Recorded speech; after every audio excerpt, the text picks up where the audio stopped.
ਵਾਹਿਗੁਰੂ ਜੀ ਕਾ ਖਾਲਸਾ ਸ਼੍ਰੀ ਵਾਹਿਗੁਰੂ ਜੀ ਕੀ ਫਤਿਹ। ਜਨਮ ਸਾਖੀ 10 ਗੁਰੂओं की सूरज प्रकाश ग्रंथ। साखी गुरु अमरदास साहिब जी की। मथो मुराली। एक कोड़ी प्रेमा क्षत्रिय जिसका कोई देखभाल करने वाला नहीं था, वह गुरुजी की महिमा सुनकर गोविंदवाल आ गया और गुरुजी के निवास स्थान से कुछ दूर बैठकर मैं गया कछोटा लबा जी मैं गया कछोटा लबा की रट लगाने लगा।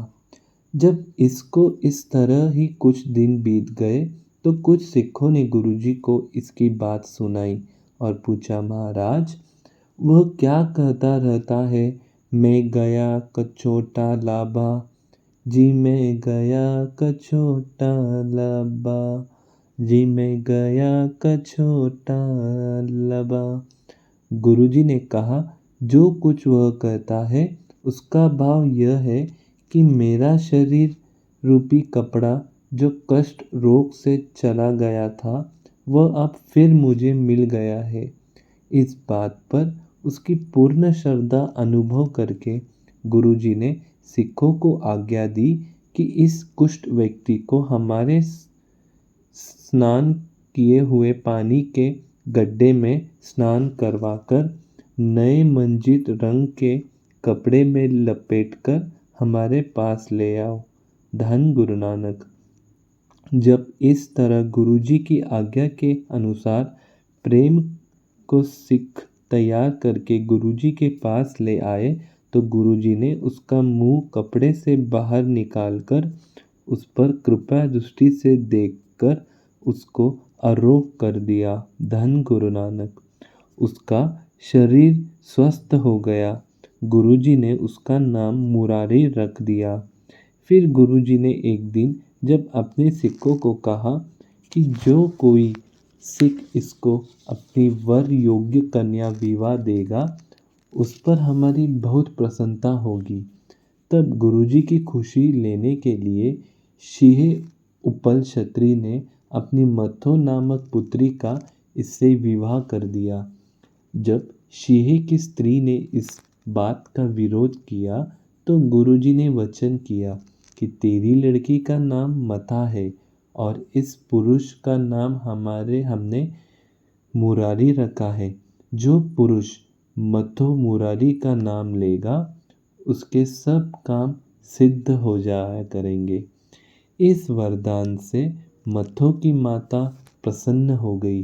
मथो मुरारी को गुरुजी ने सतनाम स्मरण का उपदेश देकर उसका लोक परलोक संवार दिया। धन गुरु नानक। धन गुरु नानक। गोदे के पुत्र की ईर्ष्या। जितनी देर गोदा अपनी जीवित रहा तब तक उसके पुत्र चुप रहे, परंतु गोदे की मृत्यु के पश्चात उसके पुत्र ने गुरुजी को कहा कि हमें गांव की सरदारी के निमित्त अपने चढ़ावे में से कुछ हिस्सा दिया करो। गुरुजी ने कहा कि तुम लंगर में से भोजन खा लिया करो, परंतु गोदे का पुत्र इस बात में अपना निरादर समझकर गुस्से से उठकर चला गया। घर जाकर उसने उस समय के रिवाज के अनुसार मेल के साथ अपना काला हो गया नीला गोदका अपने नौकर को पहना दिया और उसको साथ लेकर बादशाह के पास विनय के लिए दिल्ली चला गया। जब उसने बादशाह की कचहरी में जाकर विनय की कि गुरुजी मेरे गांव में रहते हैं, उनको लोग बहुत धन भेंट करते हैं, परंतु मुझे वह गांव की सरदारी का कुछ किराया नहीं देते। बादशाह सलामत मेरा न्याय किया जाए। उसकी प्रार्थना सुनकर अकबर बादशाह ने जब अपने अहिलकारों से पूछा तो उसको पता चला कि यह नगर जो कभी आबाद नहीं था, इसके बाप गोदे ने गुरुजी को वहाँ बसाया और उनकी ही कृपा से यह नगर बसा है। गोदे ने जब तक वह जीवित रहा गुरुजी से कभी कुछ नहीं मांगा था। अब गुरुजी से कुछ लेने का इसका तो कोई भी हक नहीं है।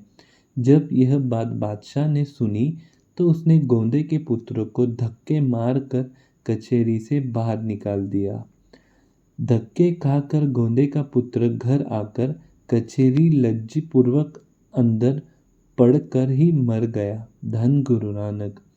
श्री गुरु रामदास जी ने इस वार्ता को गुरु गद्दी पर बैठकर इस शब्द का द्वारा उल्लिखित किया है। धन गुरु नानक। श्लोक मल्ला चौथा।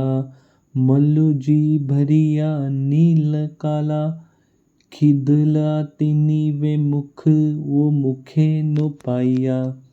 पासी न देई कोई बहिन जगत मही, गुह पड़ी सगवी मल लाई मन मुख आइया। पारो इजो निंदा चुगली नो, वे मुख करके भेजिया। ओथे भी मुँह काला दुहा, वे मुख दा कराहिया। तड सुनिया सबत जगत विच भाई, वे मुख सने नफरे पौली पौदी। फामा हुई के उठी घरी आइया। आगे संगति कुड़मी, वे मुखरल नान मिलेता। वहुटी भतीजी फिरियानी, घर पाइया। हलत पलत दोवे गए नित, भूखा कुके तिहाइया। धन धन सुआमी करता पुरख है, जिनियो सच बही आप कराइया। जो निंदा कर सतगुरु, पूरे की सो सच मर पछाइया। एही अखर तिन आखिया, जिनि जगत उपाइया। धन गुरु नानक। वाहिगुरु जी का खालसा, श्री वाहिगुरु जी की फतेह।